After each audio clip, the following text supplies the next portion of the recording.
everybody would have done this thing. Not everybody would help me out.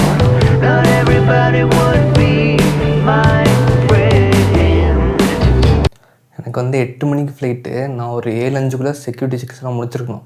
இப்போ என்னென்னா back பண்ணிட்டு ஆஃபீஸ்க்கு போயிருந்தேன்னா 5 மணிக்கு ஆஃபீஸ் முடிச்சோடனே அப்படியே கிளம்பி போயிருந்தேன். பேக் எடுத்து கிளம்பி போயிருந்தால் கரெக்டாக இருந்திருக்கும். ஒரு மணி நேரம் 1.5 மணி நேரத்தில் போயிருக்கலாம்.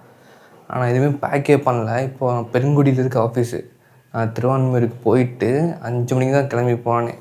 போயிட்டு அங்கே அதுக்கப்புறம் தான் பேக்கே பண்ண ஆரம்பித்தேன். இப்போ பண்ணி முடிச்சுட்டு ஆட்டோவில் அங்கேருந்து நான் இப்போ ஏர்போர்ட் போனோம். இப்போ போகிற வழியில் என்னென்னா அன்றைக்கின்னு பார்த்து செம்ம டிராஃபிக்கு. மழை வந்துடுச்சு, அதனால் செம்ம டிராஃபிக்கு. இப்போ 4-5 மேஜர் ஜங்ஷன்ஸ் இருக்குது. புக் பண்ணியிருந்த ஆட்டோ இப்போ வந்துருச்சு. இப்போ நான் அந்த ஆட்டோவில் திருவான்மையூர்லேருந்து கிளம்பி இந்த 5 மேஜர் ஜங்ஷனையும் தாண்டி நான் ஏர்போர்ட்டுக்கு ஒரு 6:30 மணிக்குள்ளே போய் ரீச் ஆகணும். இப்போ கரெக்டாக 5:54 ஆச்சு. 6:30க்குள்ளே விட்டிங்கன்னா உங்களுக்கு நான் 400 தரேன், ஓகேவா? 5:45 ஆச்சு. 6:30க்குள்ளே விட்டிங்கன்னா இப்போ கரெக்டாக ஏர்போர்ட்டுக்கு வெளியே தான் இருக்கோம். 6:30 ஆயிடுச்சு. ஷார்ப்பாக 6:30 விட்டுருக்காரு. நிஜமாக அவர் 6:30 விடுவாங்க எனக்கு சுத்தமாக எந்த ஐடியாவுமே இல்லை. வந்துட்டோம். நான் இப்போ வாழ்க்கையில் என் ஃபஸ்ட்டு ஃப்ளைட்டில் போகிறேன்னா இவருக்கு ஒரு முக்கியமான பங்கு உண்டு. சரிண்ணா, தேங்க்ஸ்ண்ணா. உங்கள் பேர்? அருள்தாஸ். அவருக்கு அமௌண்ட்டெல்லாம் செட் பண்ணி முடிச்சுட்டு ஓட ஆரம்பித்தவன் தான். ஆனால் இப்படி ஓடினது எவ்வளோ பெரிய தப்புன்னு எனக்கு அப்புறம் தான் தெரிஞ்சு. அது ஏன்னு அப்புறம் சொல்கிறேன்.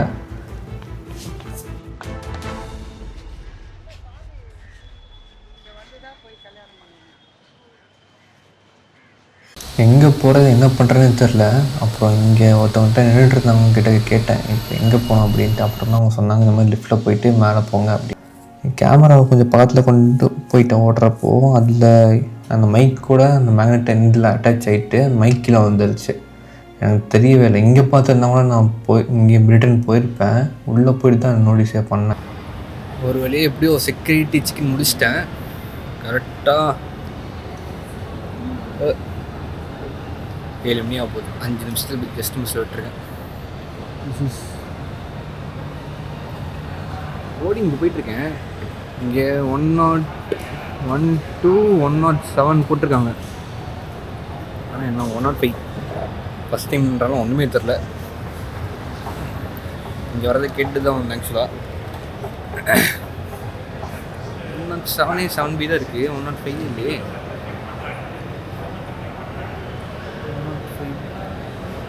மேலே ஒருத்தர் ஹெல்ப் பண்ணார். எனக்கு ஒன்றும் தெரிலன்றாங்க. அவர்கிட்ட கேட்டேன். இங்கே தான் சொன்னார். மேபி அவருக்கும் தெரில போல்.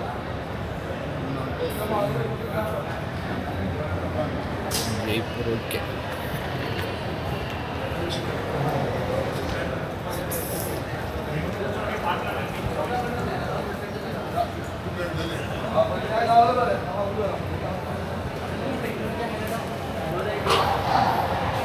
வர வழியில் தரமான ஒரு சம்பவம். மைக்கை தொலைச்சிட்டேன். லேட் ஆகிடுச்சின்னு ஓடி வந்துட்டு இருந்ததுக்கப்புறம் இங்கே தான் குத்தியிருந்தேன் மைக்ரோஃபோனை. மேக்னெட்டிக் தானே, அதனால் என்னாச்சு கோப்ரோ தூக்கி பிடிச்சிட்டு ஓடி வந்துட்டுருந்தேன். பக்கத்தில் வச்சிட்டேன்னு நினைக்கிறேன். கோப்ரோவோட ஒட்டிடுச்சு. அதுக்கான இப்போது சபாஸ்டா பையான ஆயிடுச்சு. சரி அப்படியே போர்டிங் பாயிண்ட் போகும்போது உள்ள சரி வீடியோ கம்மி.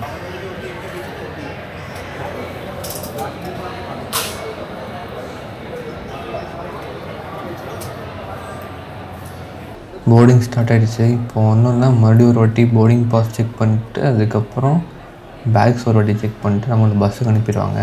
பஸ்லேருந்து நம்ம ஃப்ளைட்டுக்கு அவங்களுக்கு கொண்டு போய் விட்டுருவாங்க.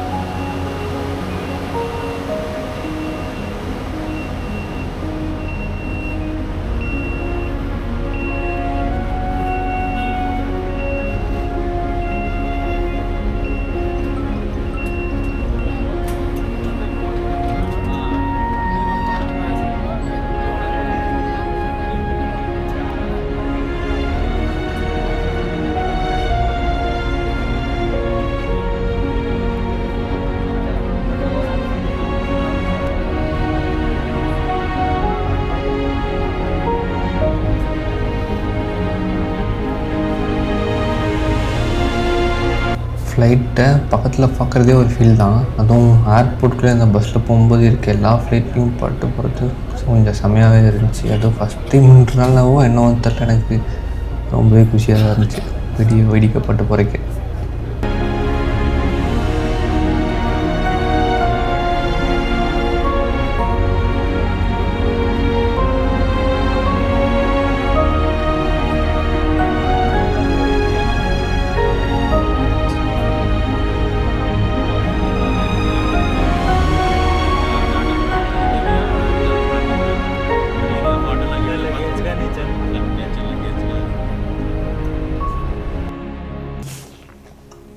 இந்த மூமெண்ட்டை மறக்கவே முடியாது. முதல் வாட்டி ஃப்ளைட்டில் போகிறேன், அதுவும் சோலோவாக. புது ஊருக்கு என்ன பாஷை பேசுகிறானே எனக்கு சுத்தமாக புரியாது. அந்த ஊருக்கு நான் போகிறேன். ஃப்ளைட்டில் அது இல்லாமல் இவ்வளோ ஃப்ளைட்டில் இவ்வளோ பக்கத்தில் நான் பார்க்குறேன். இந்த ஃப்ளைட்டில் தான் நான் போகிறேன். மிக்சடு ஃபீலிங்ஸ் தான். என்னன்னா மைக்கை துவைச்சது மண்டையில் லைட்டாக ஓடிட்டு தான் இருக்குது, இல்லை நான் சொல்ல. ஆனாலும் செம்ம ஹாப்பி தான்.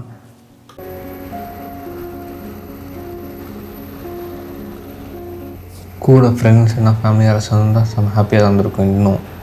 ஆனால் தனியாக தான் போகணுன்ட்டு இருந்திருக்கு, வேறு வழியில் போய் தான் ஆகணும். ஃப்ளைட்டெல்லாம் இவ்வளோ பக்கத்தில் பார்க்கும்போது ஒரு சின்ன வயசு ஆசை கொஞ்சம் நிறைவேறுற மாதிரி ஒரு ஃபீல். இங்கேயும் ஒரு வாட்டி நம்ம பாஸ் ஸ்கேன் பண்ணிட்டு நம்ம உள்ள அனுப்பிடுவாங்க, அவ்வளோதான்.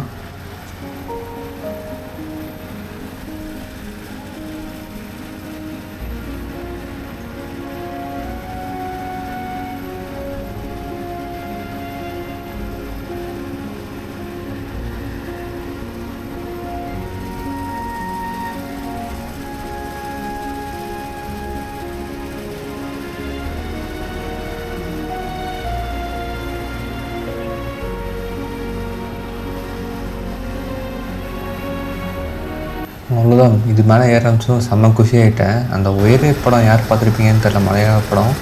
அந்த பிஜிஎம் ஓடிக்கிட்டே இருக்குது, எதுக்கு ஓடுதுன்னு என்னன்னு தெரில. இந்த பிஜிஎம் இந்த ஃப்ளைட்டில் போகிற வரைக்கும் ஓடிக்கிட்டே இருந்துச்சு. இந்த போகிறப்ப எப்படியாச்சும் இந்த ஃப்ளைட் லைட்டாக தொட்டுப்பாட்டு போகணும்னு லைட்டாக ஒரு ஆசை, அதுவும் பண்ணியாச்சு.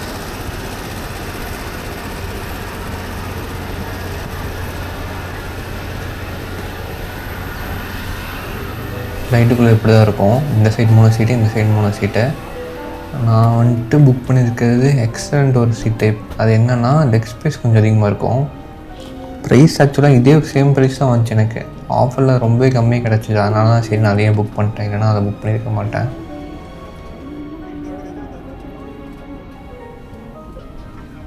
இவர் உட்காண்ட்ருக்கும் இந்த பக்கத்து சீட்டுமே எக்ஸல் சீட்டு தான். அப்புறம் நான் உட்காரதும் எக்ஸல் சீட் தான். இந்த 3 சீட்லையும் லெக் ஸ்பேஸ் அதிகமாக இருக்கும். இந்த மாதிரி எக்ஸலண்ட் இருக்கிறது எல்லாமே லெக் ஸ்பேஸ்லாம் அதிகமாக தான் இருக்கும். மற்ற சீட்ஸுக்கு இதுக்கு பெருசாக டிஃப்ரென்ஸ் இல்லை. சரி ரொம்ப ப்ரைஸ் டிஃப்ரென்ஸ் பெருசாக இல்லையா நானும் போட்டேன். விண்டோ சீட்டோடு வந்துடுது. அந்த சீட்டை போட்டிங்கன்னா விண்டோ சீட் வராது. நான் விண்டோ சீட்டாக இருக்கிறத பார்த்து தான் நான் புக் பண்ணியிருக்கேன். பக்கத்து சீட்டில் யாருமே வரல, அதுவும் என் செம்ம ஹாப்பி தான் எனக்கு. அதுவும் வேணுன்ட்டே தான் எக்ஸிட் டோருக்கு பக்கத்துலேயே நான் புக் பண்ணேன். கொஞ்ச நாள் முன்னாடி தான் ஒருத்தர் எக்ஸிட் டோர் பக்கத்தில் உட்காந்துட்டு ஃப்ளைட் ஆக்சிடென்ட் அப்போ குச்சி உயிர் தப்புனாருன்ட்டு ஒரு நியூஸ் பார்த்தேன். அதனாலேயே வேணுன்ட்டே அது புக் பண்ணேன். இப்போ ஆக்சுவலாக நம்ம ஃப்ளைட்டை ரன்வேக்கு கிளம்ப போகுது. லெஃப்ட் சைடு ஓரத்தில் பார்த்திங்கன்னா இப்போ ஒரு ஃப்ளைட் மூவ் ஆகிட்ருக்கோம். அதே மாதிரி ரைட் சைடு ஓரத்தில் இன்னும் கொஞ்சம் நேரத்தில் ஒரு ஃப்ளைட் டேக் ஆஃப் ஆகிருக்கும். மூணுமே பார்க்குறதுக்கு செம்மையாக இருந்துச்சு.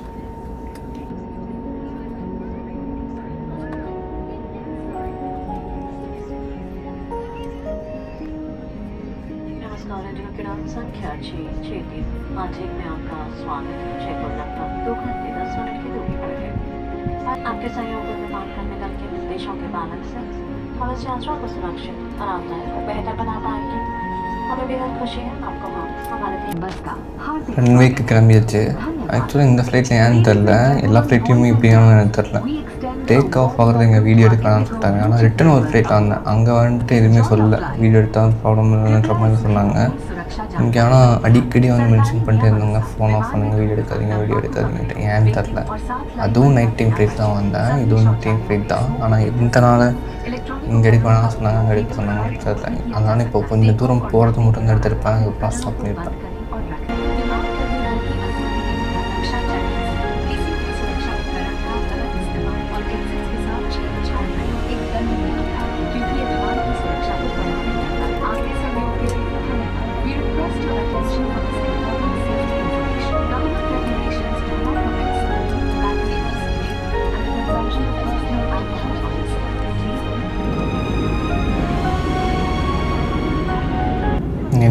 ஃபுல்லாக இருட்டாக இருக்குன்னு பார்க்காதீங்க. நைட் டைமில் ஃப்ளைட்டை போனால் இப்படி தான் தெரியும். கீழே ஒரு சில சிட்டிஸ் மட்டும் லைட் நிறையா தெரிஞ்சிச்சு, மற்றபடி ஃபுல்லாக பிளாக்ல இருந்துச்சு. அதை பார்த்தோன்னே எனக்கு என்னடா ஃபுல்லாக கருகுமுன்னு இருக்குது, நம்ம போய் சேர்ந்து என்ன பண்ண போகிறோம்னு அது ஒரு பயமாயிடுச்சு.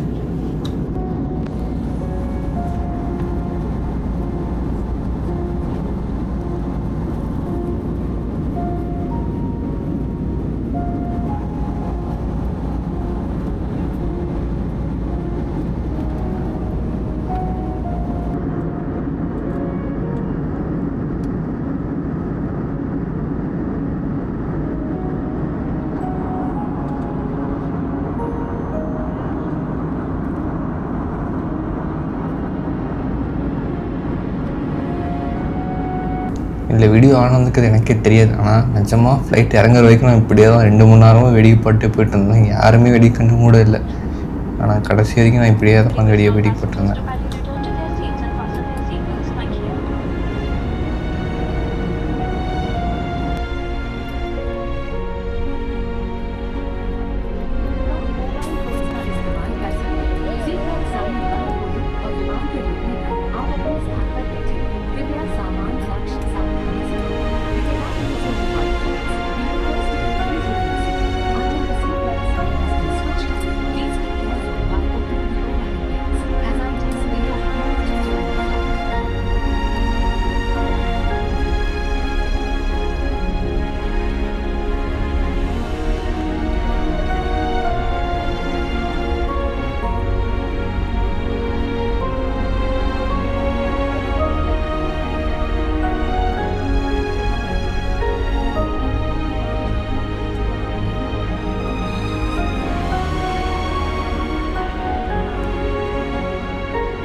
Passengers, please remain seated. Cabin crew is on all sides.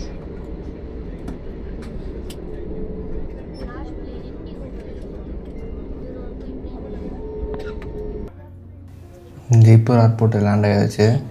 இந்த வழியாக தான் வெளியே போனோம். இப்போது வெளியே போயிட்டுருக்கோம். சென்னை கம்பேர் பண்ணும்போது பார்த்திங்கன்னா இந்த ஏர்போர்ட் கொஞ்சம் ரொம்பவே சின்னது தான்.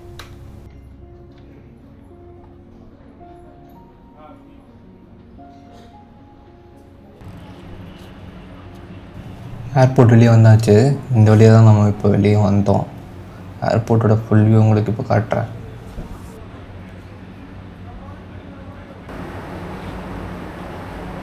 இதுதான் ஜெய்ப்பூர் ஏர்போர்ட்டோட ஃப்ரண்ட் சைடு. இது வந்துட்டு சென்னை ஏர்போர்ட்டை கம்பேர் பண்ணால் ரொம்ப சின்னது, உங்களுக்கு பார்த்தாலே தெரியும். இப்போ வெளிக்கிழமை வேண்டியதான் ரேப்பிடோ பிடிச்சி தான் இப்போ வரும். ஹாஸ்டல் போயோம். இங்கே ஒரு 10 கிலோமீட்டர் ஹாஸ்டல் இருக்குது. ஜெய்ப்பூருக்கு வந்தாச்சு. வந்தோடனே ப்ராப்ளம் ஸ்டார்ட் ஆகிடுச்சு. நான் பேசுகிறது அவங்களுக்கு புரியல, அவங்க பேசுகிறது எனக்கு புரியல. நான் ஓரளவுக்கு அப்படியே மேனேஜ் பண்ணிட்டு போயிட்டுருக்கேன். ரேப்பிடோ போட்டு தான் போகணும். இங்கேருந்து 13 கிலோமீட்ரு நம்ம ரூமுக்கு. இந்த ஹாஸ்டலில் சிட்டி ஜெய்ப்பூரில் புக் பண்ணியிருக்கேன், சிட்டி சென்டரில். இங்கே ஒரு பர் நைட்டுக்கு 350 250 சம்திங் வரும். கரெக்டாக இங்கே போடுறேன் வீடியோவில். போயிட்டு ரேப்பிடோ பிடிச்சி கிளம்பி போகணும். போயிட்டு அப்படியே எங்கேயாவது பக்கத்தில் எங்கேயாவது சாப்பிட்ணும். ரேப்பிடோ ஆட்டோவில் தான் இப்போ போயிட்டுருக்கேன். ஸோ ரொம்ப சீப்பாக இருக்குது. இங்கேருந்து ரூம் வந்துட்டு 12 கிலோமீட்டர் கிட்ட. ஆனால் 98 ருபீஸ் தான் காட்டுது. இவங்களும் எக்ஸ்ட்ராவாக எதுவுமே கேட்கல. ஏர்போர்ட் ரொம்ப அவுட்டரில் இருக்குது ஆக்சுவலாக. பக்கத்தில் ஏன்னா ஒன்றுமே இல்லை, சுத்தமாகவே ஒன்றும் இல்லை. ஆனால் ஜெய்ப்பூர் நான் நினச்சதை விட நல்லாவே டெவலப்டாக இருக்குது. எனக்கு தெரிஞ்சு ராஜஸ்தானை வந்து நான் படத்தில் பார்த்து வெறும் இந்த பாலைவனம் தான் நினச்சி வச்சுருந்தேன். ஆனால் இங்கே வந்தால் தான் ஓரளவுக்கு நல்லாவே டெவலப்டாக இருக்குது. சிட்டிஸாக இருக்கட்டும், ஸ்ட்ரீட் லைட்டாக இருக்கட்டும், ரோட் ஃபெசிலிட்டிஸாக இருக்கட்டும், ரோட் நீட்னஸாக இருக்கட்டும், எல்லாமே நல்லா தான் இருக்குது. ஒரு சில இடத்த தவிர எல்லா இடமும் கொஞ்சம் நீட்டாக தான் இருக்குது. இங்கே பார்த்தீங்கன்னா தெரியும், ஸ்ட்ரீட் லைனிங்கும் இங்கே பார்க்குறதுக்கு ரொம்பவே செம்மையாக இருக்குது. டிசைனே பார்த்தீங்கன்னா உங்களுக்கு தெரியும். ஃபுல் அண்ட் ஃபுல்லாகவே நிறைய இடத்துல இப்படி தான் இருக்குது. எல்லா இடத்துலையும் இப்படி இருக்குன்னு சொல்ல மாட்டேன். நிறைய இடத்துல இந்த மாதிரி ஃபெசிலிட்டி பிடிச்சிருக்காங்க. எல்லாமே இங்கே முக்கால்வாசி பில்டிங்ஸ் எல்லாமே பேபி பிங்க் கலர் தான் இருக்கும். இந்நேரத்தில் பார்த்தா உங்களுக்கு தெரியாது. நான் காலையில் அடுத்த ப்ளாக் உங்களுக்கு காட்டுறேன். ஆக்சுவலாக ஹாஸ்டல் பார்த்து வந்தாச்சு. ஹாஸ்டலுக்கு வெளியே வந்தாச்சு. இப்போது போய் தூங்கிட்டு அடுத்த நாள் எழுந்துச்சு வெளியே கிளம்ப வேண்டிய வேலைகளை பார்க்கலாம். பாய்.